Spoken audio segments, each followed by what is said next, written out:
भैया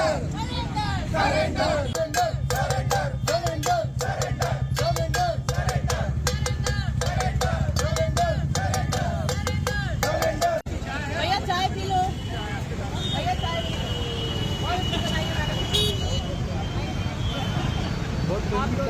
चाय पी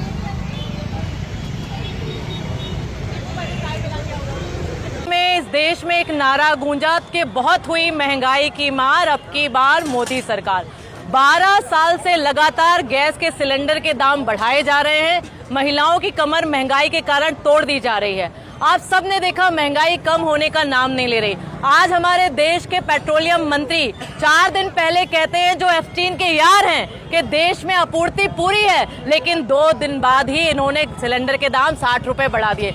कमजोर विदेश नीति के अब खामियाजा इस देश की आम जनता को भुगतना पड़ रहा है। और मुझे लगता है मोदी राज में जो महंगाई है वो इनकी डार्लिंग बनकर भारतीय जनता पार्टी की गोद में बैठ गई है। क्योंकि कांग्रेस के समय जब 450 रुपए का सिलेंडर मिलता था तो स्मृति मैडम सिलेंडर लेके डांस करती हुई नजर आती थी। आज 1000 रुपए से ज्यादा का हो गया, लेकिन भारतीय जनता पार्टी के लोग बोलने को तैयार नहीं है।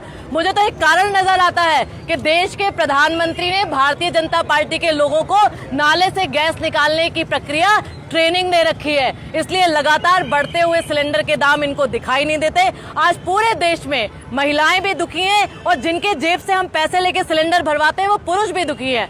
जिस औसतन स्तर पर लोगों की आय कम होती जा रही है, महंगाई लगातार बढ़ती जा रही है, इसलिए आज हमने उज्ज्वला की पूजा कर कर यहाँ पे मोदी जी बहुत रो रो के बताते थे कि मेरी माँ बहनें धुएं की में अपनी आंख खराब करती हैं, लेकिन लगातार सिलेंडरों के दाम बढ़ाकर आपने एक बार फिर हमें ये चूल्हा जलाने पे मजबूर कर दिया। देश का प्रधानमंत्री अपने आप को चाय वाला कहकर प्रधानमंत्री बन गया। वो इसलिए बन गया क्योंकि 70 साल इस देश में कांग्रेस का राज था, लेकिन यही प्रधानमंत्री के राज में 12 साल में पढ़े लिखे लोग डिग्री वाले आज चूल्हा फूकने को मजबूर हो गए हैं। इसलिए आज हमने ये विरोध प्रदर्शन किया था। हम बात आपसे करना चाह रहे हैं, इस देश में जो मंत्री बैठे हुए जोकरों की सरकार है, वो इसलिए क्योंकि विदेश नीति की बात करो फेल है, किसी सब्जेक्ट पे बात करो मौन धारण कर लेते हैं। यदि आज मनमोहन सिंह देश के प्रधानमंत्री होते तो ना गैस का सिलेंडर का दाम बढ़ा होता और ना भारतीय जनता पार्टी के प्रधानमंत्री मोदी के पप्पा ट्रंप जी हमें आंख दिखा रहे होते।